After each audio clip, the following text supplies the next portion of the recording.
Assalamualaikum warahmatullahi wabarakatuh. Waalaikumsalam warahmatullahi wabarakatuh.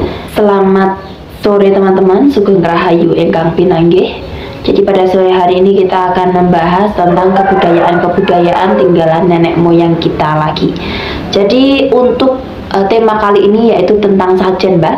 Ya. Kita tahu utamanya orang yang mantu atau mengadakan pesta pernikahan di sekitar kita, yang mana kita tahu banyak sekali sajen-sajen yang dibuat, bahkan ada 30 sajen. Ada yang misalkan mereka menanggap atau mengadakan ruat wayang atau mungkin pesta dengan hiburan seni wayang kulit, itu gamelan ada sajennya sendiri, kemudian di depan dalang juga ada sajennya sendiri. Kalau mengadakan ruatan Nurwakala itu juga ada sajennya sendiri. Kalau misalkan mereka tidak mengadakan hiburan wayang kulit, son juga ada sajennya, kemudian diesel juga ada sajennya, kemudian biasanya di pawonan atau di sebelah tungku kayu itu mereka pasti juga mengadakan sajen, dan banyak sajen-sajen yang lain, Mbak. Apakah kalau misalkan mengadakan mantu atau pesta pernikahan tanpa sajen itu juga akan mengalami risiko yang tinggi? Tapi pada nyatanya ada beberapa orang yang tidak menggunakan sajen itu juga aman-aman saja, Mbak. Ini kalau pandangan jenengan ini gimana, Mbak?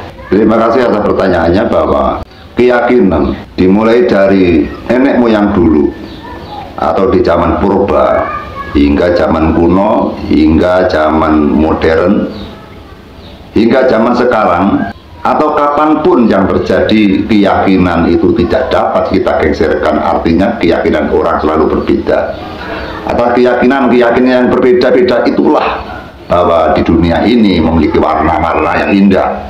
Andai kata kita membuat rumah, maka kayu itu tidak mungkin hanya satu saja yang lurus. Pasti ada yang bengkok, ada yang pendek, ada yang panjang, ada yang bulat, ada yang persegi, ada yang segitiga.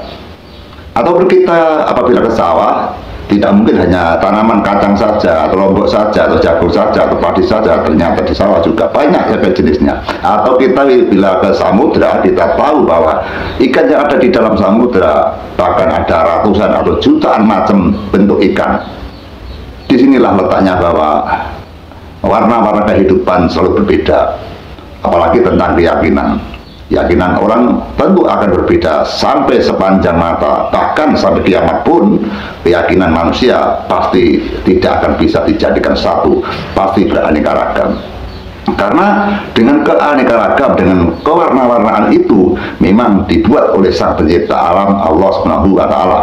Adanya laki-laki perempuan, adanya kesengsaraan, kebahagiaan, adanya tumbuhan, hewan, dan sebagainya. Ragam semua yang ada di bumi ini yang selalu berbeda memang disengaja oleh Tuhan, yang tidak sama. Bahkan nasib orang pun juga tidak sama.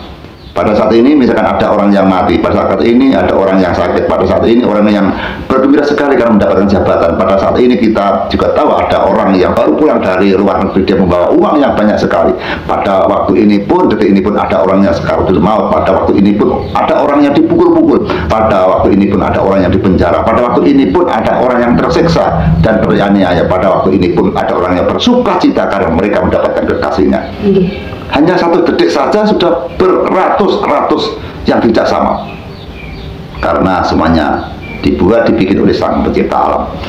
Maka dari itu kita melihat bahwa setiap orang punya keyakinan yang berbeda.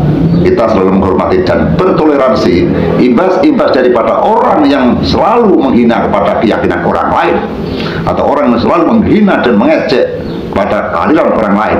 Maka di negara ini akan jalur-jalur hukum, dan mereka akan dilakukan polisi, sehingga mereka yang menghina atau mengobok-ngobok agama orang lain atau keyakinan orang lain, maka mereka dipenjarakan karena mereka merasa mengganggu dengan keyakinan orang. Maka patutlah kita untuk menghormati dengan keyakinan kepada orang lain.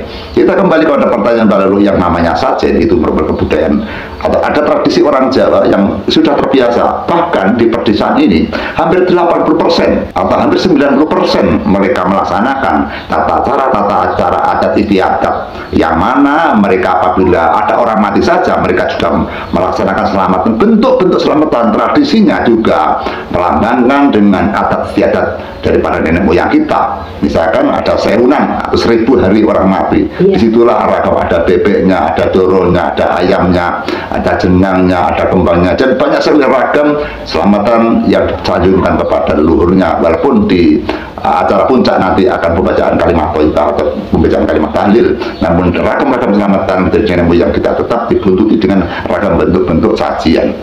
Kita akan bicara tentang orang mantu atau orang ewo. Di situ banyak sekali sajian-sajian yang disajikan oleh nenek moyang kita, seperti di pengeras atau son, kemudian di bagian panggengan atau bagian api, kemudian di depan rumah misalkan ada di terok, kemudian ada lagi yang ada di WC, di jeding pun atau di kamar mandi pun, bahkan seluruh sudut yang penting yang pernah dipakai orang itu dipakai atau diberikan sajian, termasuk yaitu tempat-tempat berat, tempat-tempat yang lain.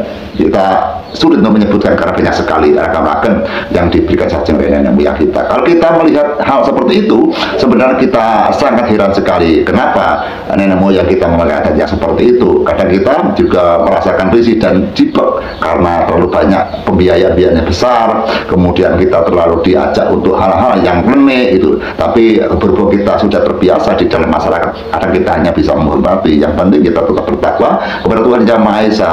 Kita tidak akan terkait daripada persembahan yang sejatinya sinembah. Kita sudah tahu bahwa siapa yang wajib kita sembah. Adapun ada penyajian, sajian-sajian yang kita sajikan atau yang kita ketahui, anggap saja mereka adalah merupakan adat kebudayaan yang mereka bertujuan baik untuk memohon kepada Tuhan dalam bentuk yaitu barang atau benda atau makanan. Itu saja teman-temanku. Namun dengan demikian, saya salah satu orang yang tidak mudah percaya. Pada era dulu saya memiliki teman-teman yang banyak sekali, yaitu teman-teman terutama yang memang Islam militan. Kami tidak percaya adanya hal klinik dan sebagainya, sehingga dengan ajaran yang kami pelajari, kami sangat bertentangan dengan apa yang kita pelajari. Namun kita mencoba untuk menentang bahwa pada saat pernikahan saya dulu, saya tidak mau diberikan sajian sama sekali. Satu biji pun saya tidak memakai sajian. Dan satu hal saja saya tidak mau diadakan selamatan dan sebagainya. Saya hanya ingin pernikahan saya hanya biasa-biasa saja, yang tidak ada rasa pangrasa yang berbentuk selamatan atau penyajian kepada leluhur atau penyajian kepada siapapun. Akhirnya pada saat itu terjadilah pernikahan saya. Namun dengan demikian di rumah saya juga menyajikan tontonan hiburan wayang kulit.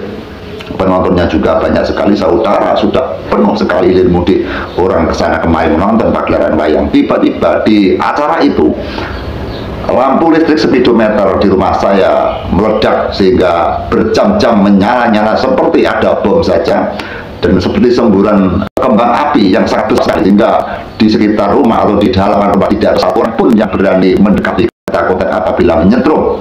Sehingga karena berjam-jam itulah maka pagelaran wayang kulit berhenti dan menjadikan geger. Karena itu sudah malam, maka kedatangan pegawai terlambat, sehingga ada 1 jam lebih baru datang. Ada beberapa orang pegawai PLN karena mereka juga waspada, karena itu merupakan hal-hal yang sangat tragis karena itu meletus, sehingga banyak pembakaran di sekitar itu, masuk kursi dan sebagainya, sehingga kesulitan mereka untuk menaik tengah spidol itu. Akhirnya gardu listrik dimatikan total di sekitar itu, terus kemudian dibenahi sampai 2 atau 3 jam, sehingga pagelaran wayang akhirnya tersendat-sendat dan pagelaran wayang itu kacau sekali. Dengan itulah maka pada esoknya saya dimarahi oleh bapak saya yang katanya itu semua karena sajiannya tidak diberikan atau tidak menyajikan sajian kepada leluhur. Namun pada saat itu saya cuma diam saja karena kami memang menyadari atas hal-hal yang seperti itu, sehingga kejadian yang aneh sehingga dipojokkan kepada saya karena saya tidak percaya pada saat itu. Namun selama waktu yang panjang, bagaimana caranya saya menyikapi bahwa walaupun kita tidak setuju dan tidak sepakat adanya sajian, namun kita bisa mempelajari secara mendalam dan akhirnya kita akan dewasa.